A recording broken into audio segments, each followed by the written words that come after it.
Oi gente, eu sou a Duda e hoje nós vamos conversar sobre os últimos contos do livro A Volta de Sherlock Holmes. Nos últimos 3 meses, contando com o mês de março, nós estamos lendo os contos de A Volta de Sherlock Holmes, que são contos publicados entre os anos de 1903 e 1904, que traz a volta do personagem depois de um período grande de inatividade, já que o Arthur Conan Doyle havia matado Sherlock Holmes no conto do Problema Final. Então foram quase 10 anos sem novas histórias do personagem, então ele ressurgiu no Cão dos Baskerville como uma história anterior à sua morte, e aqui nos contos de A Volta de Sherlock Holmes foi quando oficialmente o personagem voltou e o Arthur Conan Doyle esclareceu a morte dele, né, a suposta morte, e como ele conseguiu escapar. Esse vídeo faz parte do projeto Lendo Sherlock Holmes aqui no canal. Estamos lendo todas as histórias, contos de Sherlock Holmes em ordem cronológica. E se você não conhece o projeto ou perdeu algum vídeo, eu vou deixar a playlist nos cards aqui em cima. Então, no mês de março, nós lemos os 5 últimos contos deste livro. Geralmente estávamos lendo 4 por mês, só que este livro de contos são 13 contos. Vamos começar com o primeiro conto que nós lemos em março, que é a aventura dos 3 estudantes. Aqui a gente tem um caso que nos mostra como a abrangência de casos e mistérios de Sherlock Holmes pode abarcar coisas distintas, não apenas assassinatos, desaparecimentos. Aqui a gente tem o roubo de uma prova. Não é à toa que o título é o caso dos 3 estudantes. É uma prova muito importante que vai dar uma bolsa de estudos a quem conseguisse sair melhor, e este homem, que é o professor responsável, vai desesperado falar com o Sherlock porque a prova é no outro dia e ele não sabe o que aconteceu, se ele precisa cancelar a prova, mas 3 estudantes moram neste prédio e qualquer um dos 3 pode ter roubado a prova. Então é meio que um quebra-cabeça para o Sherlock tentar descobrir qual dos 3 cometeu este crime, e é interessante, especialmente por conta do final. Eu acho que ele traz uma lição de moral, mas sem tantos julgamentos. Eu acho que a forma como o Sherlock lida com o caso e o que ele diz no final, sabe, a última frase, de uma forma geral é um caso simples, mas interessante, especialmente aí pelo que o Sherlock diz, que foi uma coisa que eu gostei bastante. Depois do caso dos 3 estudantes, a gente tem a aventura do Pince-Nez Dourado. Aqui a gente começa com Watson falando que olha para 3 grandes volumes manuscritos que contêm nosso trabalho no ano de 1894. Então ele vai tentar retirar algum caso especificamente interessante, de que ele acha que o público gostaria de tomar conhecimento, né, já que ele narra as aventuras de seu amigo Sherlock Holmes, e ele vai nos contar deste caso em que a morte de um jovem secretário é aparentemente inexplicável, porque não existiam motivos para ele ter sido assassinado, só que ele sim foi assassinado numa casa assim mais afastada. Ele era o secretário de um homem já muito idoso que mal conseguia andar, e aparentemente não se sabe o que pode ter acontecido. Muitos dos casos da volta de Sherlock Holmes, né, trazido para o Sherlock pelo inspetor Stanley Hopkins. Eu ia dizer Anthony Hopkins, mas enfim, releve. Parei assim um momento pra pensar. A gente geralmente vê mais o Lestrade no começo, o mesmo Gregson, mas aqui a gente tem muitos casos com o Stanley Hopkins, e é ele que vai pedir ajuda aqui ao Sherlock. Por conta de um objeto, que aqui é um pincel dourado, o Sherlock já vai dar uma imagem da pessoa que é dona daquele objeto. Esse caso é interessante pela forma como o Sherlock chega à solução, sabe? A forma tão lógica que ele explica e que ele apresenta assim exatamente a solução. Mas é um caso que tem uma estrutura muito repetitiva, sabe? Que é aquela questão de outro país no passado, erros do passado, crimes do passado, pessoas que traíram outras e depois o passado vem assombrar. Um tipo de estrutura assim, de caso que a gente vê muito nas histórias de Sherlock, mas que não deixa de ser digno de nota a forma como o Arthur Conan Doyle conseguia sempre renovar e contar uma história diferente com a mesma estrutura. O próximo caso é a aventura do Three-Quarter desaparecido. E no começo desse caso, eu até achava que ele não ia ser tão interessante. E aqui a gente tem o desaparecimento desse Three-Quarter, né, num jogo que eu não entendo bulhufas desse jogo, mas tudo bem, acho que é rugby, né? E normalmente é um caso de sumiço que sequer poderia ser investigado pela polícia, tanto que a pessoa primeiro procura a polícia e a polícia vai direcioná-lo a Sherlock Holmes, já que é um adulto que desapareceu por um dia, né? Então não é exatamente um desaparecimento, ele simplesmente pode ter ido embora. Só que o treinador desse time sabe que ele não faria isso, ele era uma pessoa muito comprometida, de uma hora para outra ele sumiu. Então o Sherlock vai investigar.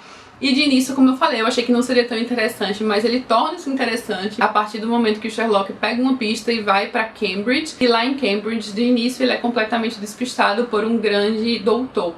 E esse doutor tem algo a ver, ele sabe a solução, supostamente sabe a solução do caso, o Sherlock sabe que ele sabe, só que o doutor é como se fosse um oponente à altura, sabe? Então essa parte foi interessante. No começo desse caso do Three-Quarter desaparecido, o Watson vai até mencionar que eles estavam num período de inatividade, sem casos, o Sherlock estava entediado, e aí ele vai falar daquela questão das drogas, né, que ele é impelido às vezes para as drogas, essa propensão que o Sherlock tem.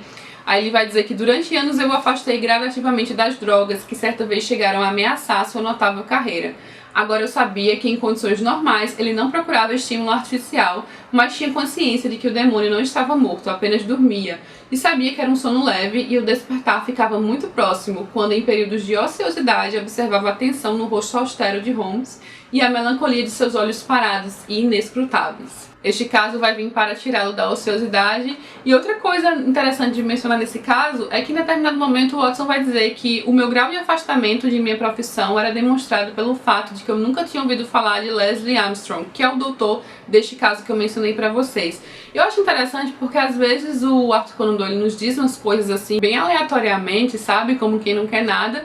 Só que nessas coisas ele nos conta situações ali dentro da história, coisas que aconteceram que a gente sequer sabe, né? Porque sobre a separação do Watson a gente quase não sabe absolutamente nada. Em determinado ponto ele simplesmente volta a morar com o Sherlock Holmes. A gente já sabia aqui nesse conto que ele não estava mais trabalhando naquela clínica, morando por lá, e que ele estava morando de volta com o Sherlock Holmes, mas não exatamente que ele estava tão afastado de sua profissão como médico, né? Então aí algumas vezes o Arthur Conan Doyle joga assim as informações e é aí que a gente percebe. Depois do caso do Three-Quarter desaparecido, veio um dos meus casos favoritos, que é o de Abbey Grange. Na caneca recente que eu comprei de Sherlock Holmes, esse era o único caso desenhado nas ilustrações que a gente ainda não tinha lido no projeto. Eu até fiquei na dúvida, pensando se a gente já tinha lido, mas não, nós não tínhamos lido. Lemos agora, então a caneca está completa no projeto. Depois eu mostro pra vocês com mais detalhes. Acho até que já mostrei no vídeo de compras da viagem. E falando na viagem, gente, vai sair um vídeo especial com visita à casa de Sherlock Holmes, ao Museu de Sherlock Holmes, que fica exatamente no endereço dele em Londres. Aguardem este vídeo que vai ter surpresa pra vocês, só vou dizer isso. Mas então, aqui a gente tem a aventura de Abbey Grange, que foi um dos meus casos favoritos, junto com a Segunda Mancha, que eu também gostei, mas eu gostei ainda mais de Abbey Grange. Aqui a gente tem Sherlock chamado no meio da noite urgentemente pelo Stanley Hopkins. É difícil dizer esse nome pra mim, porque ou eu quero dizer Stanley Ipkiss ou Anthony Hopkins, mas enfim, então ele é levado a Abbey Grange, ele pega um trem, vai pra essa área rural com o Watson, e quando ele chega lá, o inspetor vai agradecer, mas dizer que gostaria de nem tê-lo chamado, porque depois que a dona da casa voltou assim, né, ela estava muito agitada depois de um crime ter acontecido, ela contou algo que solucionou supostamente o crime. A gente sabe que não, né, porque o caso acabou de começar. Mas então seu marido morreu à noite, ali próximo à meia-noite, ele levou eu não lembro exatamente qual foi o instrumento, acho que foi um atiçador da lareira, enfim. Foi uma morte bem violenta e ela vai contar que foi amarrada numa cadeira e que ladrões que estavam ali já naquela área de conhecimento da polícia haviam entrado e feito aquilo. E é curioso porque o Sherlock vai tomando conhecimento, né, das coisas que a mulher falou, a dona da casa, o inspetor, ele vai olhando a área e de início ele vai achar exatamente tudo de acordo com a história. Tanto que ele vai se despedir ali da casa, voltar pra Londres, mas é enquanto ele está voltando pra Londres que um detalhe específico da cena do crime, que tem a ver com copos de vinho, 3 copos de vinho, vai fazê-lo questionar tudo aquilo, sabe? Isso é muito legal, porque é sempre assim, uma coisa específica, né? Até com Poirot também tem muito disso. Mas a observação dele da cena do crime, né? Ele analisa tudo tão logicamente que ele vai perceber que algo não está certo ali naqueles copos de vinho. E aquilo vai fazer com que ele volte à cena do crime, que pule ali do trem numa das estações antes de chegar a Londres e volte à cena do crime para solucionar o caso. Eu gostei muito desse caso, pela forma como ele foi construído, assim, pelo que estava por trás e também pelo final do caso, assim, o que Sherlock faz no final desse caso, que é algo que ele já fez e que a gente percebe que é uma característica dele em vários outros casos que a gente já leu. Depois, para finalizar o mês de março, nós temos o caso da aventura da Segunda Mancha. E esse aqui está entre os favoritos do Arthur Conan Doyle. Ele colocou em 8º lugar entre os seus contos favoritos de Sherlock Holmes. O motivo é a alta diplomacia e a forma como Sherlock vai lidar com intrigas internacionais. Logo no início a gente vê que esse é um caso muito importante. O Watson vai deixar isso bem claro, ele vai dizer que isso é um caso já antigo, que ele não pode especificar quando, quem, como. Ele não pode contar muitas coisas. Ele até conta algumas pessoas envolvidas, mas ele não pode dar tantos detalhes. E aqui a gente tem uma informação que o Arthur Conan Doyle vai nos contar que a gente não sabia ainda. O Watson vai dizer que pretendia que o último caso público, assim, que ele escreveu e publicou do seu amigo fosse o de Abbey Grange, mas que convenceu Sherlock Holmes a deixá-lo publicar um a mais, que é o da Segunda Mancha, já que é um caso assim mais antigo que ele tinha guardado para publicar. E ele vai explicar, né, que na verdade o Sherlock sempre gostou da publicidade enquanto ele publicava esses casos, só que desde que saiu definitivamente de Londres e se dedica ao estudo e à criação de abelhas em Sussex Downs, passou a detestar a fama. Então aqui a gente tem meio que uma aposentadoria, digamos, do Sherlock. Como a gente vê também que acontece com Poirot em determinado momento, né? Já que no assassinato de Roger Ackroyd, Poirot vai para uma cidadezinha pequena criar abóboras, cultivar abóboras. A gente não sabe exatamente quando de início, por quanto tempo, mas ainda teremos vários outros casos de Sherlock para ler, né? Alguns fora de ordem, como eu mencionei, como esse aqui, gente. Esse aqui ele diz que é o caso internacional mais importante para o qual já fora chamado. Então ele já dá uma importância muito grande a esse caso da Segunda Mancha, que, se você lembra, já havia sido mencionado antes. E eu estou falando deste livro aqui, das Memórias de Sherlock Holmes. O caso do Tratado Naval é uma das primeiras coisas que o Watson vai dizer. O mês de julho, subsequente ao meu casamento, tornou-se memorável graças a 3 casos interessantes em que tive o privilégio de acompanhar Sherlock Holmes e estudar seus métodos. Eles estão registrados em minhas anotações com os seguintes títulos: A Aventura da Segunda Mancha é o primeiro que ele menciona, e ele fala que este caso da Aventura da Segunda Mancha envolve interesses tão importantes e incrimina tantas famílias destacadas do reino que durante muitos anos será impossível trazê-lo a público. Então meio que aqui a gente já pode colocar esse caso da Segunda Mancha e encaixar em determinado período do tempo, né, que foi o mês de julho subsequente ao casamento do Watson. E só aqui neste livro, o último caso deste livro, é que ele vai nos contar exatamente o que aconteceu na Aventura da Segunda Mancha, que envolve o roubo, o desaparecimento de um documento importantíssimo, que é o primeiro-ministro chega à casa de Sherlock Holmes junto com um político também muito importante que tinha esse documento em seu poder, e se esse documento for revelado, talvez a Inglaterra entre em guerra. A gente não sabe exatamente o que tem nesse documento, nem qual país, nem a qual país esse documento se refere, como exatamente a intriga se daria, mas a gente sabe que seria uma catástrofe. E de início é um caso bem difícil, né, porque o documento já desapareceu há várias horas, então ele já poderia muito bem ser revelado ou estar nas mãos das pessoas erradas. Só que o Sherlock tem um ponto de partida a seguir e determinado acontecimento acaba ajudando aí na forma como ele vai progredir com o caso. Aqui mais uma vez eu gostei da solução, envolve um golpe de sorte aí para as pessoas envolvidas no caso, mas é interessante. Eu não colocaria entre os meus casos favoritos de Sherlock Holmes, como o Arthur Conan Doyle fez. Eu particularmente prefiro Abbey Grange desses casos que a gente leu, mas é um caso legal também de acompanhar, e é o caso que finaliza o livro, né, e tem uma importância internacional muito grande aqui. Oficialmente a gente concluiu o livro de contos A Volta de Sherlock Holmes. Aqui nessa edição do box da Nova Fronteira a gente não tem apenas o livro de contos A Volta de Sherlock Holmes. Tem também um dos romances do personagem, o último romance que a gente vai ler no projeto.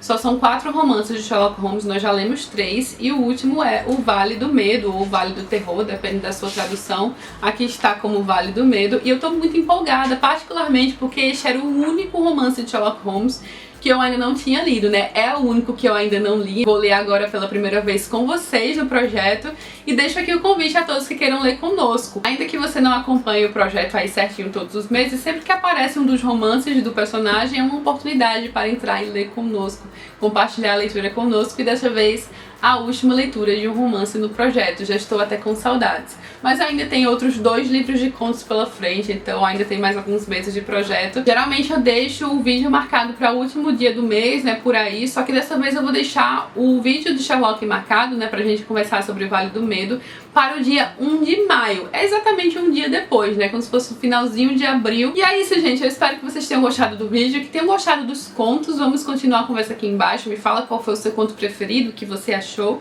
E se você vai também ler conosco no próximo mês o Vale do Medo. Se gostou do vídeo, não esquece de curtir, se inscrever no canal. Um beijo e até a próxima!